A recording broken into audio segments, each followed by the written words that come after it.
Welcome to the Passive Transport lecture. This is lecture 1 of 2 in regards to cellular transport. Keep in mind that the word passive means no energy, and so this is a type of transport that does not require any energy from the cell. As I've had you do before, please pause now to write down the essential questions. There are 3 for this lecture. Please pause now.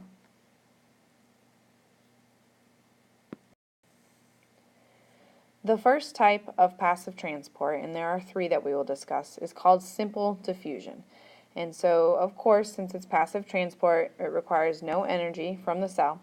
And the idea is that molecules will tend to move from a high to low concentration. And so it is in high concentration in the bottom left, and eventually they like to go to the low concentration everywhere else around this box.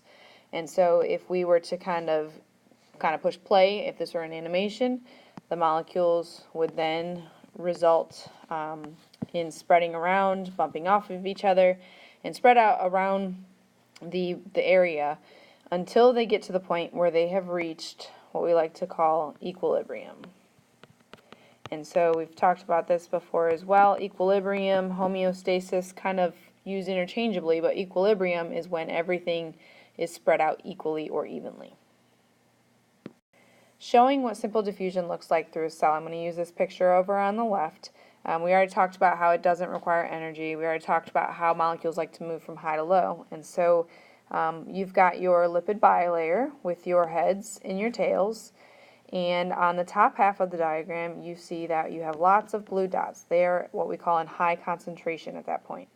On the bottom half of the diagram, they're in low concentration. And so whatever these dots might represent, usually it's something small, okay, like a gas.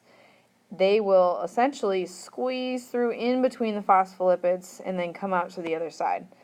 Once again, the goal is to make them even on both sides. Now, the things that I'm talking about that are small would be things like oxygen or carbon dioxide, both of which are gases. Those will easily squeeze through the membrane. Another one, and we're going to spend more time talking about this later on, is water. Okay, water is also a small molecule that likes to be on the other side or squeeze through the membrane, but that has actually a special term for it. In this image here, I wanted to show you what it would look like if we had a cell. So the yellow image is the cell, and again we have high concentration on the outside, we've got low concentration on the inside, and so these molecules, whatever they might be, a gas or otherwise, will flood into the cell. Now, why do things like to move through diffusion? It happens naturally because of this lovely thing called kinetic energy, natural kinetic energy. Molecules are always moving, regardless if it's a solid, a liquid, or a gas. But in this case, if it were gas or a liquid, they're definitely going to move easier than a solid. They're always bouncing off of each other, so even if they kind of go through the membrane one way, some might actually sneak back to the other side occasionally as well. This is another example of a diffusion through a membrane. In this case, I wanted to start kind of reviewing the idea of a solute. That could be something like a salt or a sugar, perhaps. Those things usually are too big, but in this case, if they do cross the membrane, they are going to always move from high to low, just like they've been doing in the other images. A lot of times you're going to hear me use the idea of moving down the concentration gradient. So keep in mind that's kind of like going downhill. When you're traveling, it's a whole lot easier to go downhill than it is to go uphill, and so therefore downhill doesn't require any energy. And so when we go down the concentration gradient, same thing, no energy, passive process. The second type of passive transport is called osmosis, and the special thing about osmosis is it focuses on water. And so water has a special thing all to itself in terms of osmosis. We're going to be moving the water molecules now because the water molecules tend to be just slightly small enough, as well as they're polar, so they don't like to hang out on the inside of the membrane. So if we were to, for example, have a water concentration, let's say that there's a solution that has 80% water. So 80% H2O, and so that's in the top half. The bottom half, let's say it has a 50% water solution. So 50% of it is water molecules. I'm not talking about the solute yet, but we know that molecules like to move from high to low, and so then they easily move from the 80 to the 50. Okay, so that's water moving across the membrane.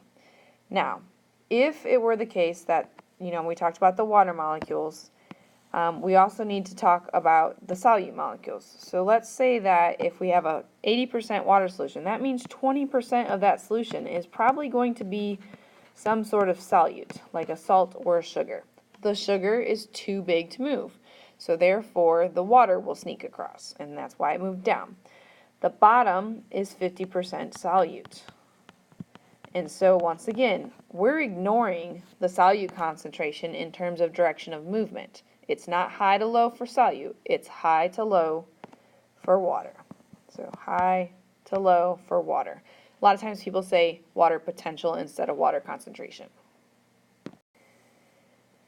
This is another example that kind of helps you see the size of, say, the solute molecule, like the sugar or the salt, compared to the size of the water molecule. Water is so much smaller, so that's why it's so easy for it to squeeze between this lovely phospholipid bilayer in the center. And once again, we're kind of ignoring the solute concentration because it's opposite of the water concentration, and we need to keep in mind that we like to move from high to low, and when we're talking about osmosis, okay, we're talking about high to low water concentration. Now, what this results in cells. At the top here you have what we call a normal red blood cell. Normal red blood cells are donut-shaped, and they like to carry oxygen throughout your body. Okay, so they transport it all over.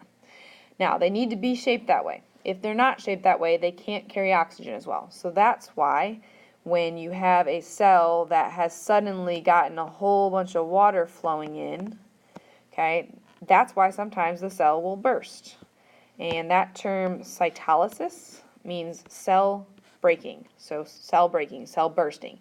Obviously that cell, if it bursts open, is not going to be able to carry oxygen any longer.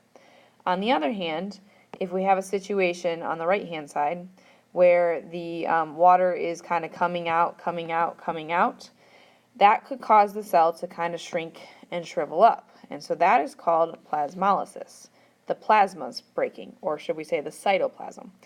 And so ideally we don't want the cells to shrivel and shrink or to burst. We want them to stay at the normal level up above. And so that's why osmosis is so important with our normal cells. We'd like it to kind of go back and forth across the membrane.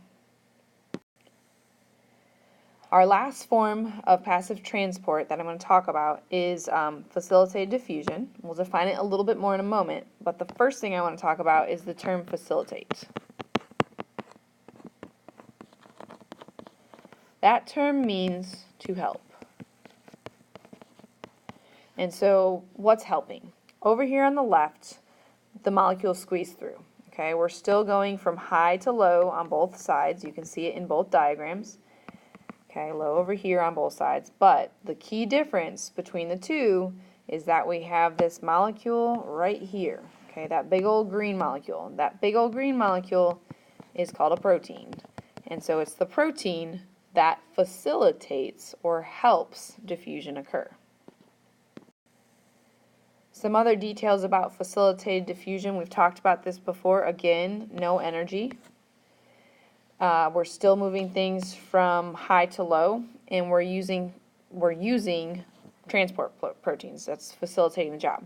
The things that like to move that way are molecules like glucose, and you can actually see the glucose in the diagram, and amino acids. Keep in mind that these are smaller monomers. Okay, they're not big old polymer molecules, and so they fit through fairly easily. When we get to the larger things, that's going to require some energy, so we'll get to that a little bit later on. When we talk about facilitated diffusion, it's important to talk about the vocabulary that goes with the proteins. We have something called a channel protein, which acts kind of like a tunnel. And it has more of an open pore at all times so things can move through easily. And then we have something called a carrier protein, and although it says it changes shape to move things across, It is important to note that this does not require energy. And so most of the time you're going to hear me talking about channel proteins, but every now and then you'll see a carrier protein in the diagram. I'll show you more how these work tomorrow. And that is it for our lecture on passive transport. At this time, please go back and look at the essential questions and see if you can answer them sufficiently. Thank you. Have a good day.